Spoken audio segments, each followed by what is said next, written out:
ደስታ ለሩቲ እንኳን አውሮፓ ሐዋሳ ወስደ ልታዝናናት አትችልም። አንተ መናጢ ደሃ ነህ ሲባል እንግዲህ እኔ ደግሞ በተግባር ነው ማሳየው ብሎ ነበረ እና በተግባር እንግዲህ ዛሬ ደግሞ ለሩትዬ ጥቁር የምታምር መኪና ገዝቶላታል ማለት ነው። ሩትዬም ደስ ብሏታል።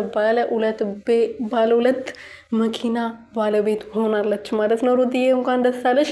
ደስታ ደግሞ እኔ አላወራም እንደ ሌሎቹ አልፎግርም አልጎርርም በተግባር ነው ማሳየው ባለው መሰረት እንግዲህ በተግባር አሳይቷል ማለት ነው። ሸምዙ ላንተ አይሆንም፣ ሱሪው ላንተ ያልሆነልህም፣ የራስ ነገር ብታረግ ጥሩ ነው፣ የሰው ነገር ነው እያረክ ያለው ብሎት ነበረ አብርሽ ማለት ነው።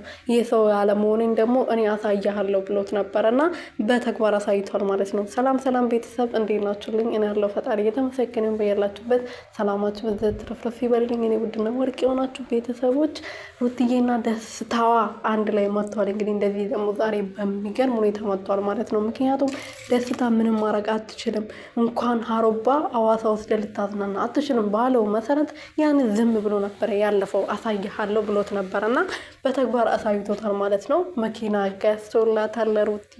ሩትዬ አሁን የሁለት መኪና ባለቤት ሆናለች። እንኳን ደስ አለሽ። የአብርሽን ያው ይዘሽ አልመጣሽም እስካሁን ድረስ መንጃ ፍቃድ አልጨረሽም ይመስለኛል። መንጃ ፍቃድሽን ጨርሰሽ እንግዲህ አሁን እየቀያየሽ ከልጅሽ ጋር ከደስታሽ ጋር ትዝናኝበታለሽ ብለን ተስፋ እናደርጋለን። ያንቺን ደስታ ስለምንፈልግ ማለት ነው። የኛ ገባሽ? ለዛ ነው እንዴ